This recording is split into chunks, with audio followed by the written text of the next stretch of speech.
किया जा चुका है और आप देखिए ये भव्य तस्वीरें लोकार्पण की। और आपको याद होगा कि अयोध्या कैंट पहले, जिसे फैज़ाबाद रेलवे स्टेशन के तौर पर नाम दिया गया था, वो मुख्य स्टेशन हुआ करता था। अयोध्या बहुत ही छोटा स्टेशन, केवल 3 रेलवे लाइंस हुआ करती थीं। अब उसको दोगुना करके 6 लेन का किया गया है और इस वक्त वहाँ पर जो प्रदर्शनी लगाई गई है रेलवे स्टेशन के अंदर, उसका अवलोकन करते हुए प्रधानमंत्री नरेंद्र मोदी आपकी टीवी स्क्रीन पर इस वक्त भारतीय रेलवे के जो कीर्तिमान हैं उनको भी दिखाते हुए कैसे अलग अलग तकनीक के जरिए भारतीय रेलवेज़ अपने नए विकास पथ पर आगे बढ़ रही है और अमृतकाल में भारतीय रेलवे की क्या यात्रा होगी उसका एक अवलोकन इसी रेलवे स्टेशन पर भव्य टर्मिनल के एक हिस्से में किया जा रहा है, जिसका अवलोकन इस वक्त प्रधानमंत्री नरेंद्र मोदी कर रहे हैं। जैसा कि आपको पता है कि उसका सुगम्य भारत का आपने जिक्र किया, शायद श्री राम भव्य राम मंदिर जो बन रहा है वहां पर भी बुजुर्गों के लिए विशेष व्यवस्थाएं की जा रही हैं।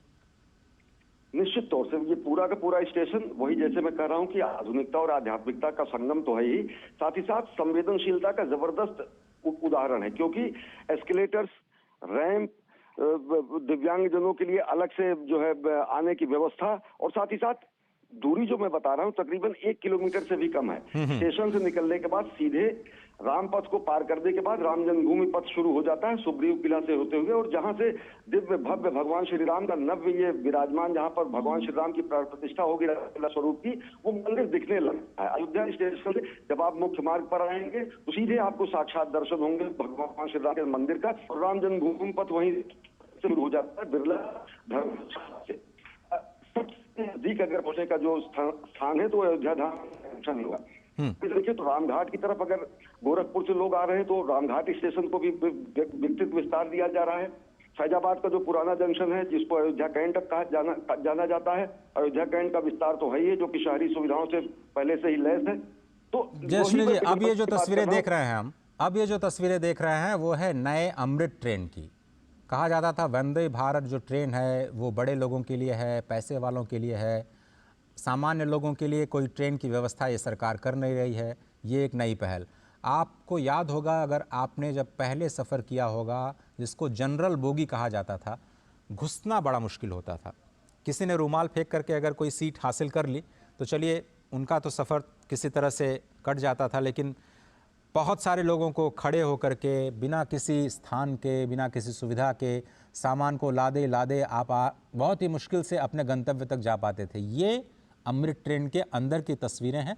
प्रधानमंत्री नरेंद्र मोदी हमेशा की तरह बच्चों के साथ संवाद करते हुए, कोई उन्हें कविताएं सुना रहा है, कोई उन्हें अपने लिखे हुए संस्मरण सुना रहा है, कोई चित्रों के माध्यम से उनका स्वागत कर रहा है।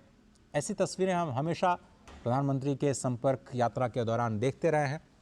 मेट्रो कोचेस में ख़ास तौर पर जब वो सफ़र करते हैं तो ऐसी तस्वीरें हमें दिखाई देती हैं। लेकिन इस वक्त आप देखिए बहुत ही अत्याधुनिक, ये बिल्कुल जनरल वार्ड का जो डिब्बा है उसको कैसे आधुनिक बनाया गया है, कैसे चार्जिंग की व्यवस्था, क्योंकि नए बदलते हुए माहौल में सभी लोग मोबाइल फ़ोन के ज़रिए कनेक्टेड रहना चाहते हैं। हर कोई हर स्टेशन पे देखता है कि इस वक्त मेरी गाड़ी कहाँ पहुँची, मैं कितनी देर बाद अपने घर पहुँच पाऊँगा, रेलवे स्टेशन पे कितनी देर रुक पाऊँगा, वहाँ पर क्या सुविधाएं हैं। तो ये सारी की सारी जो सुविधाएं हैं, चाहे वो पब्लिक अनाउंसमेंट की सुविधा हो या फिर clean neat and clean toilets की सुविधा हो, जो कि नॉर्मल जो यात्री के डिब्बे हैं उसमें कैसे दी जाए और कैसे तकनीक का इस्तेमाल करते हुए इसको भी सुविधाजनक बनाया जाए, उसकी एक कोशिश की जा रही है। अमृत भारत जो ट्रेन नई आज शुभारंभ की जाएगी, 2 अमृत भारत ट्रेन यहाँ से अयोध्या से, जो कि दक्षिण भारत को और ख़ास तौर पर मिथिलांचल को अयोध्या के साथ जोड़ेगी, नई दिल्ली को भी जोड़ेगी। तो उसके साथ साथ जो 6 वंदे भारत ट्रेन हैं उसका भी आज शुभारंभ किया जाएगा, जिनका हॉल्ट अयोध्या धाम को बनाया गया है, स्पष्ट तौर पर इसी बात को ध्यान में रखते हुए कि जब रामलला विराजमान होंगे तो लाखों की संख्या में जो पर्यटक आएंगे उनको समायोजित करने के लिए बहुत सारे साधनों की ज़रूरत होगी। कुछ लोग ट्रेन से, कुछ लोग सड़क परिवहन से, कुछ लोग वायुयान के ज़रिए, कुछ लोग अपनी गाड़ी से, कुछ लोग बसों के ज़रिए, बहुत सारे यात्राओं के ज़रिए, बहुत सारे यात्रा के जो साधन हैं उनका इस्तेमाल करते हुए अयोध्या तक पहुंचना चाहेंगे। साथ ही साथ वाटरवेज का भी निर्माण किया जा रहा है, वहां पर भी जो सुविधाएं हैं, बताया जा रहा है कि वाटर मेट्रो की भी शुरुआत अयोध्या में होने वाली है। तो ये एक इंटीग्रेटेड अप्रोच है पूरे ट्रांसपोर्ट सिस्टम का, और विरासत के साथ कैसे विकास को आप जोड़ते हैं उसकी एक बानगी, उसकी एक झलक आपको दिखाई देगी। राजेश राज, क्या आप मेरे साथ हैं? या अश्विनी जी? जी अजय जी। जी, तो मैं आपसे ये समझना चाह रहा था कि ये जो नई पहल की जा रही है अमृत ट्रेन के जरिए, जो आज अमृत भारत ट्रेन, और जैसा कि हम बार बार ये कह रहे हैं कि अमृत काल में भारत प्रवेश कर रहा है, ये जो नई शुरुआत है, इस वक्त आप देख रहे हैं हरी झंडी दिखा करके अमृत ट्रेन को रवाना करने की तैयारी हो जा चुकी है। ये बिल्कुल लाइव विजुअल्स, अमृत ट्रेन अब रवाना अयोध्या धाम रेलवे स्टेशन से। हाँ,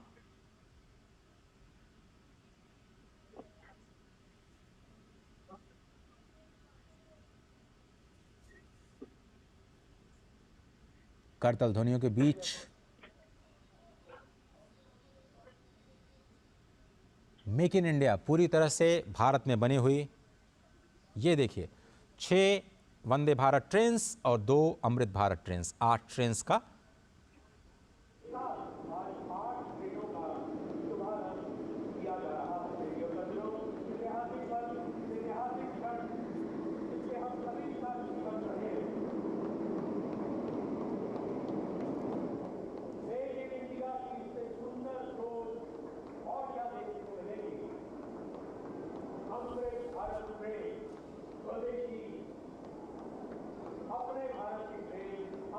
हमारा हाईवे जाता है। उस हाईवे पर अयोध्या धाम जो है, वहां से प्रवेश करते ही अयोध्या धाम में आपको जो है इस बात का एहसास होगा। और खास तौर पर यहाँ पर जो व्यवस्था की जा रही है, इस तरह से की जा रही है कि जो भक्त अपने भावों को लेकर के आए, उन्हें यहाँ पर प्रवेश करते ही अयोध्या में अपना वातावरण दिखाई दे। और वह धर्म पथ कहलाता है, इस पर प्रधानमंत्री नरेंद्र मोदी उतर करके लोगों से अभिवादन स्वीकार करेंगे, लोगों से मुलाकात करेंगे। जी। इस धर्म पथ से होते हुए प्रधानमंत्री जी लता मंगेशकर की याद में बनाए गए इस चौराहे पर पहुंचेंगे। और कहीं न कहीं इसके पीछे संपूर्ण अयोध्या का जो नव निर्माण किया जा रहा है, इसके पीछे चाहे साहित्य हो, चाहे संगीत हो, सबको एक मिश्रित भाव देकर किया जा रहा है।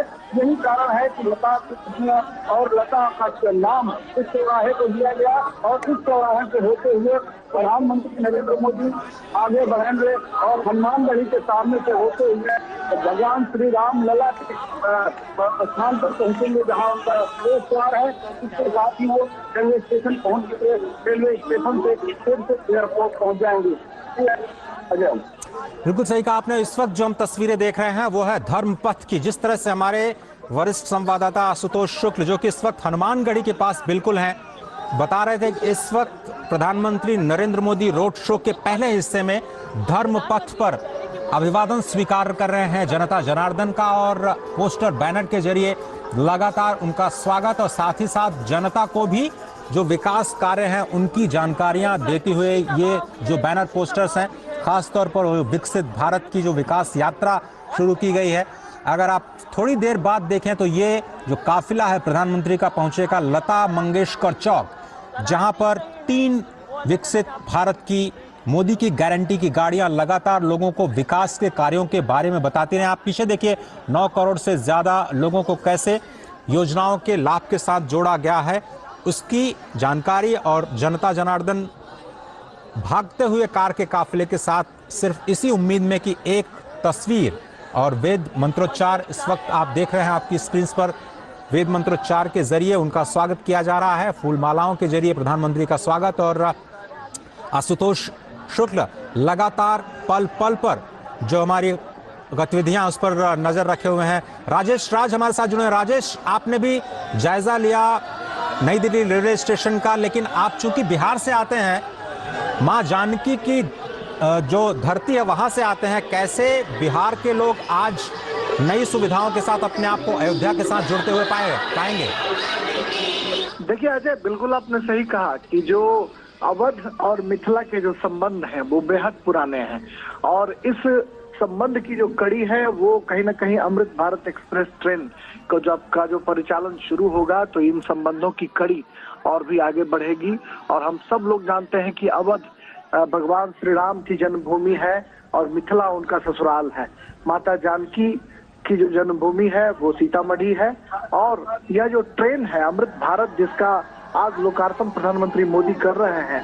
यह train Anand Vihar railway station से चलकर अयोध्या होते हुए, श्री राम जन्मभूमि से अयोध्या होते हुए, माता जानकी की जन्मभूमि सीतामढ़ी होते हुए दरभंगा मिथिलांचल तक की यात्रा जब करेगी तो अवध और मिथिला की दूरियां ही नहीं घटेंगी, बल्कि दिलों के बीच जो हम कह सकते हैं कि जो रिश्तों की जो प्रगाढ़ता है, गर्माहट है, वह भी देखने को मिलेगी। और जो पौराणिक संबंध है, जो पुराने जो रिश्ते रहे हैं, वह भी आगे बढ़ेंगे। और वंदे भारत जैसी हाई क्लास ट्रेन जब भारतीय रेल ने चलाया और उसकी सफलता को देखकर जब विपक्ष के लोग ये कहते थे कि सिर्फ एक क्लास को प्रभावित करने के लिए ट्रेन चलाई गई है, तो अमृत भारत ट्रेन जो है ये नॉन एसी ट्रेन है और यह तमाम जो सामान्य लोग हैं उनके सपनों पर खड़ा उतरने की कोशिश जो है वो भारतीय बिल्कुल सही कहा रेल की आपने है। और बिल्कुल सही कहा आपने राजेश। चूंकि मिथिला के रस से बहुत सारे लोग अनभिज्ञ हैं, जानते नहीं है कि मिथिला का रस कैसे आपको